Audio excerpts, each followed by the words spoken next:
El escándalo de espionaje que ha surgido en torno a las computadoras de altos funcionarios del gobierno paraguayo, que pone de relieve las complejidades de las relaciones bilaterales entre Brasil y Paraguay, especialmente en el contexto de la represa de Itaipú. La represa es una fuente crucial de energía para ambos países. Ha sido objeto de disputas sobre tarifas y la distribución de la energía generada, lo que atañe atención a la situación. Las acusaciones de espionaje han generado preocupación en Paraguay sobre la protección de su información sensible y la integridad de sus instituciones. La solicitud de una investigación por parte del gobierno paraguayo indica la seriedad con la que se está tomando estas alegaciones y demuestra un deseo de abordar el problema de manera transparente y responsable. La reacción del gobierno brasileño, que defiende las acciones de su agencia de inteligencia como parte de su estrategia de seguridad nacional, subraya la divergencia de perspectivas sobre el espionaje y su justificación.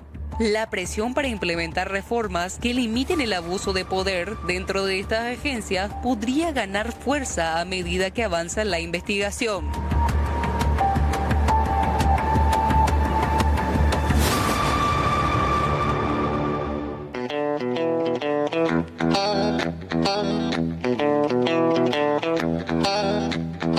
Muy buenas tardes, ¿cómo están? Bienvenidos a Puntos de Vista. ¿Qué tal, Fer? ¿Cómo estás? Bien, Diego, ¿cómo te va? Pero bien, por suerte, a mí me agarró la primera parte de la tormenta, digamos.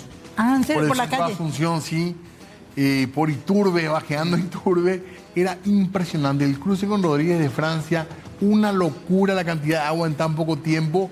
Así que fue una tarde de muchas historias de este tipo, ¿verdad? Gente trancada, gente que no podía avanzar, muchísima agua en las calles. Totalmente. En la zona de Central, impresionante la cantidad de raudal nuevamente que corrió. Veía videos de zona de autopista, Sí. zona de Luque también. Gente que pasó mal, ¿verdad? Sí, gente que nuevamente se quedó estancada ahí en medio del tránsito. Qué grave problema. En medio del raudal, ¿verdad? Porque pese a que sabíamos que iba a pasar, digamos, de alguna manera, quizás no nos imaginábamos esta vehemencia, ¿verdad? Claro. El tiempo, muchísima agua cayó en corto tiempo y nuestra infraestructura no da abasto, no realidades. Así es, señor. Bueno, y eso es lastimosamente lo que se fue viviendo en el transcurso de esta tarde. Pero Aparentemente vos sin ahora- problema, vos no tuviste... Yo estaba resguardada ya en ¿Y mi el casa, no hice luego planes porque matecito? tenía miedo, sí, tenía miedo que me agarre la lluvia por ahí por la calle. Y ya le tapaba el cocidito y demás hoy, Sí, ¿verdad? imagínate, con auto bajo, No.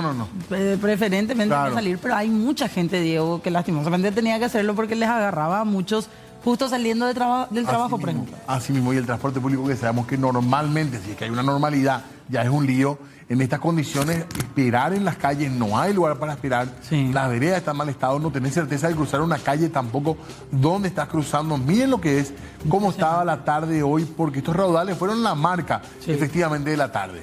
Sí, señor, ahí estamos viendo autos nuevamente varados. Y los reportes acá no pararon, ¿verdad? No. Y la cantidad de, no solamente agua caída, sumale a eso los baches.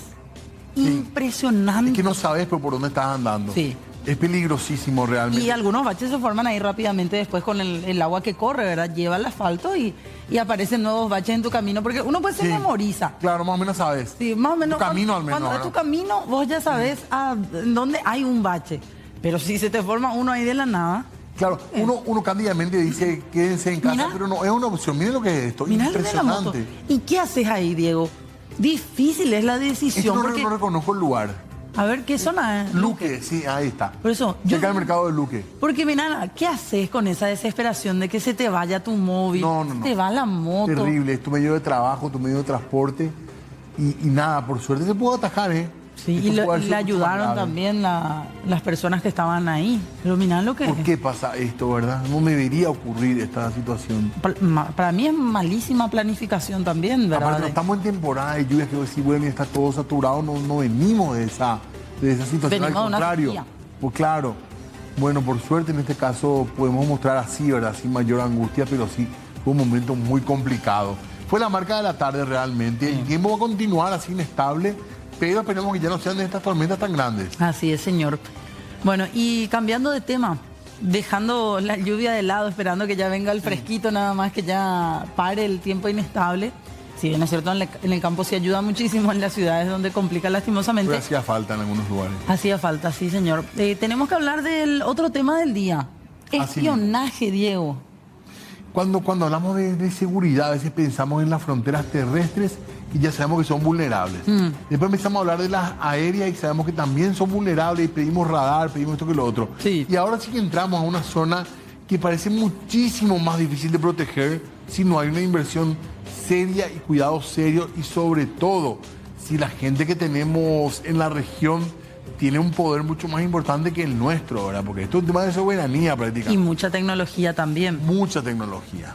Este video que estamos compartiendo es una entrevista que se le hace al periodista que publicaba la nota que hoy llamaba muchísimo la atención, en donde se hablaba de un supuesto espionaje de parte de autoridades del gobierno brasileño hacia representantes del gobierno de Paraguay.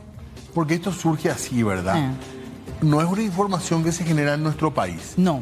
Es una información mediática brasileña de este hombre, Sí. que habla justamente de esto, que fue hackeado el gobierno del Paraguay en particular para obtener información sobre las ideas de negociación de Itaipú. Esa Sí. sería la base. Sí.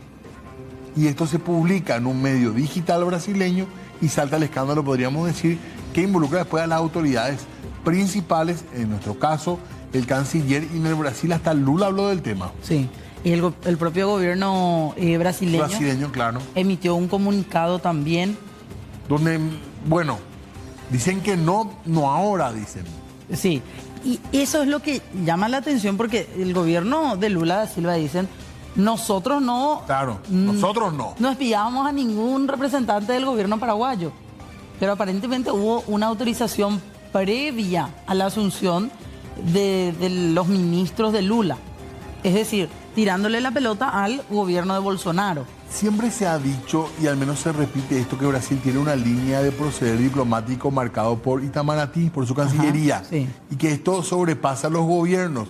Por eso que hay que preguntar también qué tan válido es decir si ahora o no ahora, antes sí, ahora no, Sí. porque el gobierno brasileño actual tuvo que sacar esta aclaración sobre esto que le llaman acción de inteligencia. Sí. ¿Qué es lo que pasó esta mañana? Para la gente que ve por ahí, mola y trabajo y ahora están prendiendo la tele. El medio de comunicación UOL de Brasil es el que dio a conocer hoy documentos en donde se hablaba de una operación de espionaje que habría comenzado durante el gobierno de Jair Bolsonaro, pero que supuestamente la acción fue realizada después ya con el actual director de la agencia brasileña de inteligencia en la era Lula.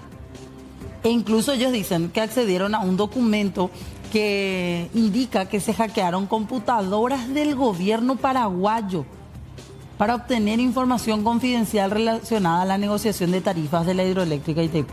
Eso ya es la consecuencia de la publicación periodística, digamos. Claro, eso es lo que dice la publicación periodística. ¿Qué pasó? Y después de eso sale esta aclaratoria ya en horas de la tarde, con todo el embrollo de por medio, la aclaratoria del Brasil, del área de asuntos exteriores. Y dice, hoy a las 13:10, el gobierno del presidente Lula niega categóricamente cualquier participación en la acción de inteligencia denunciada hoy contra Paraguay. Pero no se niega la acción. Claro, sí. Pero mira que dice, niega cualquier participación. O sea, Lula el dice, gobierno de Lula. Claro, el gobierno de Lula dice, No, acá hay un reconocimiento implícito de que se hizo el espionaje. Sí, porque mira lo que dice abajo. La referida operación fue autorizada por el gobierno anterior en junio del 2022. Clarísimo. O sea, Lula dice, yo no fui, mi gobierno no fue. Pero lo hicimos, como Brasil lo hicimos. Lo hicimos, pero con el gobierno anterior. Y el mitin niega acá. Eso es lo No raro. saben nada del mitin. Porque dice, a eso quiero llegar, Gina Diego, porque dice, la referida operación fue autorizada por el gobierno anterior en junio del 2022 y dejada sin efecto por el director interino de la Agencia de Inteligencia del Brasil en marzo del 2023. Tan pronto la actual administración tuvo conocimiento del hecho. El actual director de esa agencia de inteligencia estaba en ese momento en proceso de aprobación de su nombre. O sea, el Senado tenía que confirmarle al señor en el cargo. Por eso él no era todavía, el director de la era Lula todavía no estaba en funciones. Asumió recién el cargo en mayo del 2023, es decir, marzo, abril, mayo, 2 meses después de que la operación fuera dejada sin efecto. Y a partir de esto hay que esperar reacciones de nuestro gobierno más firmes, uno supone, ¿verdad? Porque hoy tuvimos una reacción muy tibia Habló del canciller. Del canciller. Tenemos eso para compartir. Vamos a escucharle. Ninguna evidencia de que Brasil haya atacado nuestro sistema. Todos los organismos de investigación, así como el MITIC, están haciendo las investigaciones. Esto es algo de carácter permanente, no es algo puntual, pero tampoco podemos decir que Brasil ha hackeado nuestro sistema. Nosotros tenemos la tranquilidad de que la información que administramos en el marco de nuestras negociaciones internacionales están resguardadas. Y es un tema en el que en este momento no estamos negociando tarifas, en este momento estamos negociando lo que representa el anexo C, que tiene un mandato por el Tratado de Itaipú Binacional. Hemos acordado un horizonte de plazo en esas negociaciones. Como ustedes recordarán, las tarifas han sido negociadas hasta el año 2027 a satisfacción de ambas partes y eso está en vigencia. Me informaron de que va a haber una aclaración respectiva de parte del Brasil, de manera que esto estamos trabajando ordenadamente y con todos los elementos que nos permitan resguardar la información. ¿No es necesario hacer un pedido de informe, un pedido especial, un pedido de informe especial? Se está trabajando con los organismos. Yo estoy en contacto con el canciller de Brasil sobre este caso. Quiero que sepan también es que jamás la diplomacia paraguaya, como le he reiterado en varias ocasiones, se administra bajo publicaciones de medios y por lo tanto todos nuestros canales y conductos de comunicación con el Brasil son de carácter institucional, de carácter oficial para tomar las determinaciones.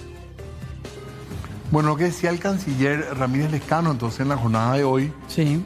Ante esta situación y sobre todo ante el comunicado del gobierno brasileño, a lo mejor hasta llama la atención que ya no se pidan explicaciones al embajador brasileño en nuestro país. ¿Verdad que sí? Lo cierto y concreto es que después de esto, de igual manera, porque esto pasó, las declaraciones del canciller se daban en horas de la mañana. En el transcurso de la tarde ya dieron a conocer que el CERT, que es el Centro de Respuestas ante Incidentes Cibernéticos de Paraguay, ya se puso en contacto con la misma institución, pero del Brasil. Y habló Villate, Gustavo Villate. Del MITIC. El ministro de MITIC dice, nosotros no detectamos ninguna vulnerabilidad actualmente a los sistemas del gobierno paraguayo. Pero él decía, esto ocurrió con el gobierno anterior también de nuestro país. Porque hay que acordarse que esto se deja sin efecto, según el comunicado del Brasil, en marzo de 2023. Antes de que asuma Santiago Peña sería entonces. Sí.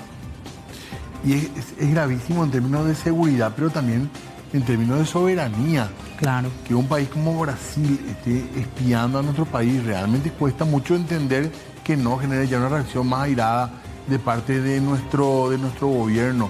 Tiene que ver con realmente violar la soberanía y también nuestra seguridad, si es que esto ocurrió realmente. Claro, porque ¿qué pudieron recabar? ¿Qué datos sensibles o no? Claro. ¿A quiénes? Aparte desmorona todo un discurso del Brasil que quiere empujar y que quiere que salgamos todos juntos adelante, que de nada te sirve ser un país poderoso al lado de un país que no está en buena situación. Y está la sensación de que quieren sacar provecho de una negociación que supuestamente no iba a tener esos términos. Y de forma desleal. Y de forma ultra desleal. Porque está bien que un país busque su propio beneficio, pero no de esta forma. Y el país que pretende también ser un poco el líder del Mercosur, ¿verdad? En cuestiones donde hoy ya la Argentina parece que no le interesa el bloque regional. Brasil creemos que tendrá que hacer algo más que dar estas expresiones o una carta, realmente fue un comunicado. Comunicado, sí. Por de pronto. Vamos a hablar de este tema hoy. Sí, señor. Por eso queremos saludar ya a nuestro invitado vía Zoom, el señor Luis Benítez. Él es especialista en tecnología y lo saludamos muy amablemente. ¿Qué tal, Luis? ¿Cómo le va? Gracias por atendernos. Buenas noches, Diego. Buenas noches, Fabiana. Buenas noches a toda la teleaudiencia. ¿Qué tal, Luis? ¿Cómo estás? Estamos con Fernanda acá para preguntar un poquitito por esta cuestión. Hay mucha diferencia entre lo que sería un ataque privado, digamos, a base de datos, como hemos estado hablando en estos días, a esto que podría ser de estado a estado. Luis, ¿puedes explicarnos un poquitito de qué hablamos cuando hablamos de ciberespionaje, que parece tan complejo? Bueno, acá tenemos que tener en claro lo siguiente. tanto en hardware, a nivel de hardware, o sea, los equipos físicamente, como el software, los programas que usan esos equipos, en ambos mundos normalmente existen agujeros de seguridad. O sea, como que, o por error se introducen estos agujeros, o de forma, por construcción, por diseño se meten. Y esto hay que entenderlo muy bien, ¿verdad? Por varias cuestiones. De hecho, la existencia de estos agujeros es lo que una rama de la informática estudia justamente para mitigar, para controlar, para gestionar. O sea, es un tema que se tiene que gestionar, y últimamente cualquier infraestructura que uno construye tiene que tener un porcentaje de la inversión dedicado exclusivamente a ciberseguridad. Eso es una cuestión que hay que tener claro. Ahora, estos errores son aprovechados por delincuentes, estos errores son aprovechados por la competencia, estos errores son también aprovechados por actores estatales de justamente los sistemas de inteligencia de los diferentes estados.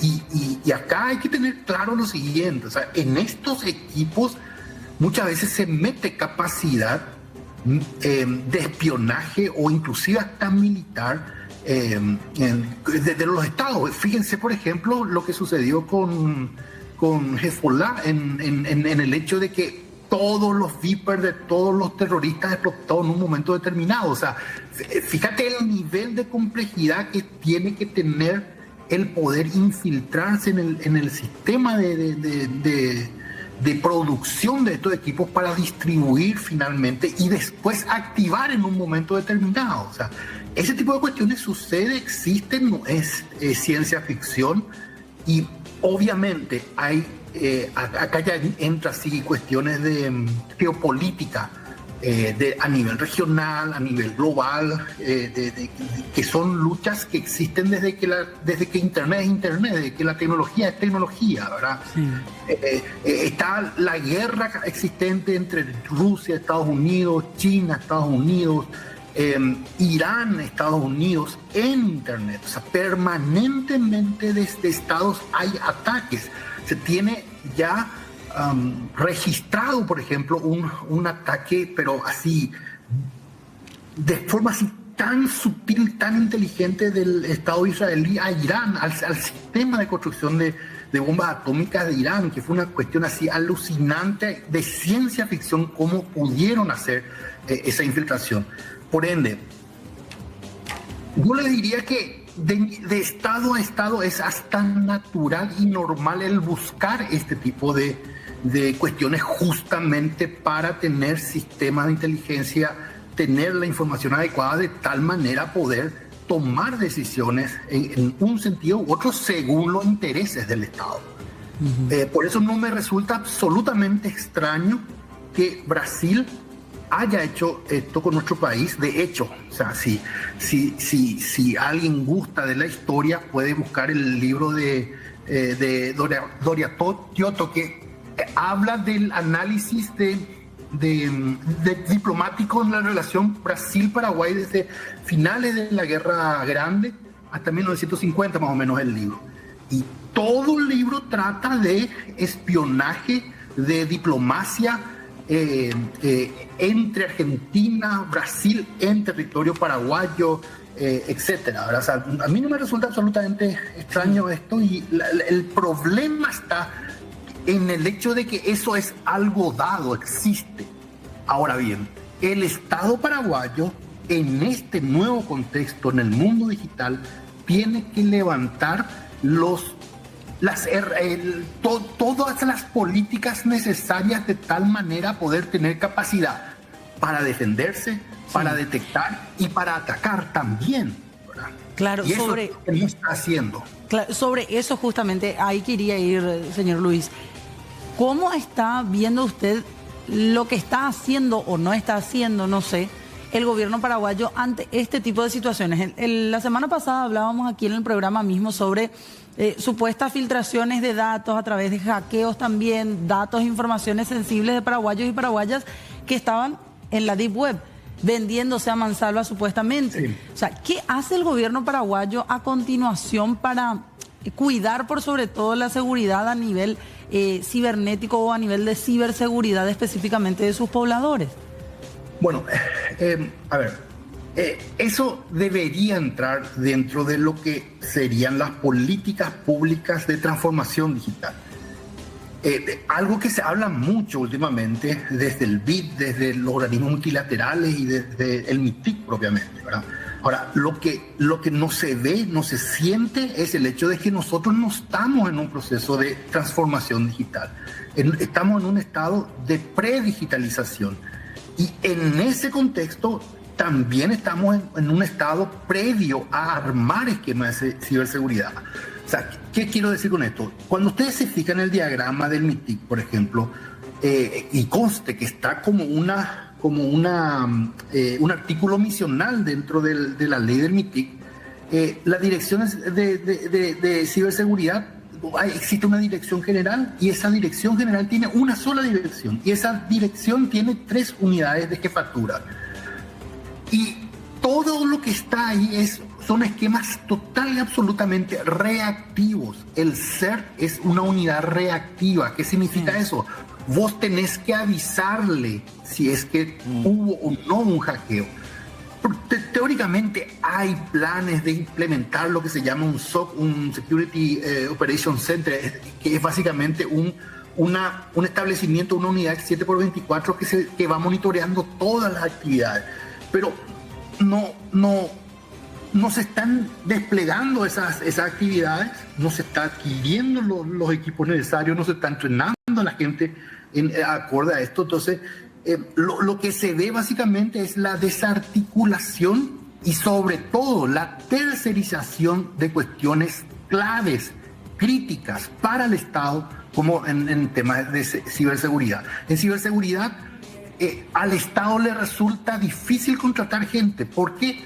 Porque no pagan. O sea, piden gente muy capacitada, muy especializada, pero con sueldos que no corresponden con el mercado. Entonces, al final, la gente que está en ciberseguridad en el Estado no tiene siquiera muchas veces la capacidad, por más que tenga títulos o los títulos requeridos, no tiene la capacidad como para establecer, arrancar, gestionar, dirigir una política en el sector privado y en el sector público. Y esto es muy determinante por una cuestión sencilla. Estos son temas de Estado. Y, por ejemplo, en Costa Rica hace 2 años, cuando Costa Rica sentó postura por la guerra de Ucrania, hackers rusos coparon todos los sistemas de Costa Rica. 3 meses paró el sistema económico de Costa Rica. No pudieron vender, no pudieron importar, no pudieron exportar, no se pudo pagar salario, no se podía hacer cuestiones de salud, de reserva de hora. Todo lo que eran redes y sistemas en Costa Rica paró. Nosotros estamos en esa situación totalmente indefensos, justamente porque el Estado, a partir del MITIC y otras instituciones también del mismo Poder Judicial, tiene mucha responsabilidad en esto, no está levantando y cumpliendo las tareas necesarias de tal manera a construir un sistema que proteja los datos de la ciudadanía. Luis. Eso que, las referencias de esos temas que pasó con respecto a la filtración, hay que entender qué es lo que significa eso, porque mucho de lo que está publicado son datos abiertos, o sea, son datos que están nomás luego publicados. El tema es cómo le entrenás a la ciudadanía para entender que su dato ya está público hoy. Sí. Luis, te queremos pedir un segundito porque tenemos que hacer una pausa nosotros, pero queremos seguir charlando contigo. Te agradecemos mucho porque sabemos que estás en el extranjero, así que doble agradecimiento en esta situación, pero la verdad que queremos seguir escuchándote, pero tenemos que hacer la pausa cortita. Ok, perfecto. Dale, pausa, ya volvemos.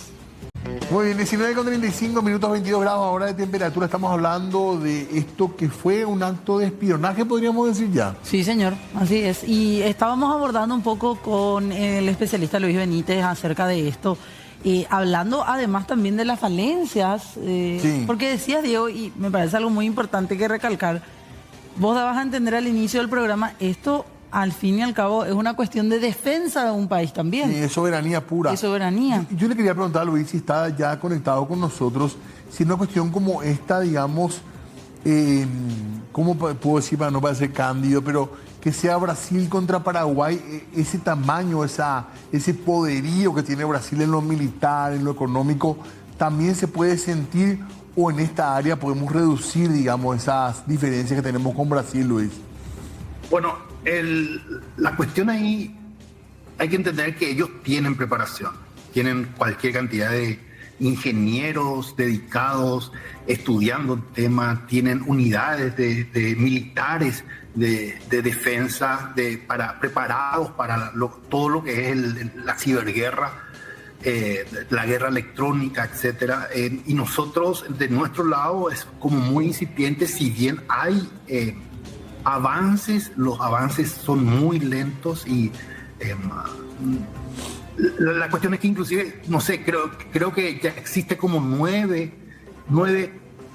egresados, nueve, ¿cómo se llama? Años, ¿cómo sería la palabra? De 9 promociones de egresados de ciberdefensa del IAE, pero son gente ya entrenada, pero finalmente una vez que vuelven a sus instituciones, estas instituciones no les dan ni el presupuesto ni el lugar adecuado para empezar el proceso de reforma institucional, que es lo que se debería estar dando en el país. O sea, hay cierto trabajo hecho, pero no es un trabajo orgánico, estructurado, como sí tiene Brasil. Ellos están mucho más avanzados, mucho más estructurados desde ese punto de vista.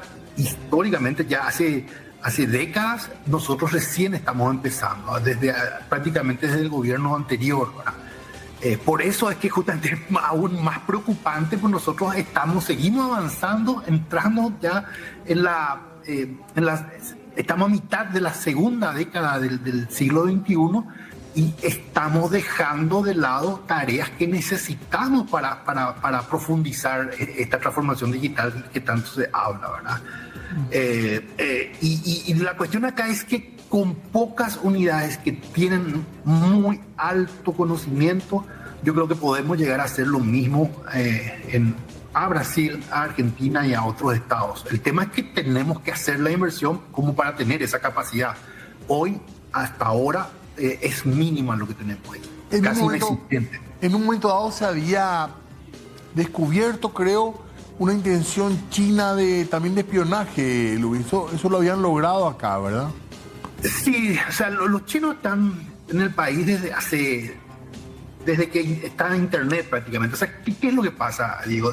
Es una cuestión que hay que tener claro. O sea, vos contratás un servicio de Internet en tu casa, conectás tu computador a Internet, o sea, y te asignan un IP, sería el número de identificación en la red.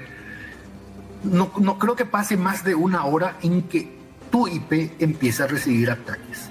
O sea, en Internet es cotidiano, es natural, es normal recibir ataques de todo tipo, todo el momento, las 7 por 24 horas del día. 7 días de la semana, 24 horas por día. Entonces, eso es lo dado ya hoy en el ciberespacio. Ahí vos no sabés si son unidades de cibercriminales que simplemente quieren robar dinero, de cibercriminales que quieren utilizarte a vos como puente para un objetivo diferente, o de un Estado que te toma a vos de rehén para hacer actividades en otro lugar, para esconderse, para camuflarse. Y todo eso se debe monitorear, se debe gestionar conjuntamente con las operadoras, conjuntamente con los organismos a nivel internacional, como los CERT, ¿verdad? Y acá hay una cuestión que a mí me extraña las declaraciones del ministro Villate. O sea, el CERT es una unidad de reacción. O sea, dado un caso, yo me voy y analizo ese caso. Y una vez que estoy analizando el caso, veo evidencia, voy contactando con mis pares para resolver un ataque determinado. pero no es que yo le pregunto al ser de Brasil, vos me atacaste, vos me, Claro.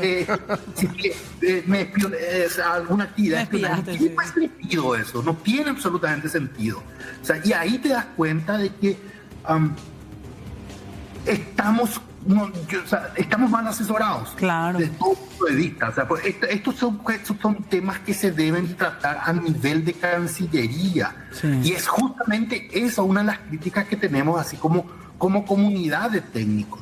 El hecho de que todo lo que es ciberseguridad Sí. tiene que pasar y formar parte de las instituciones de defensa y de seguridad, donde el MITIC es el que debe ser monitoreado. Y el MITIC no debería estar en esta cuestión diplomática, Claro. de guerra o cosas por el estilo. El MITIC tiene que estar haciendo tecnología y gestionando lo que es tecnología exclusivamente, ni siquiera comunicaciones, que es otro tema. Claro.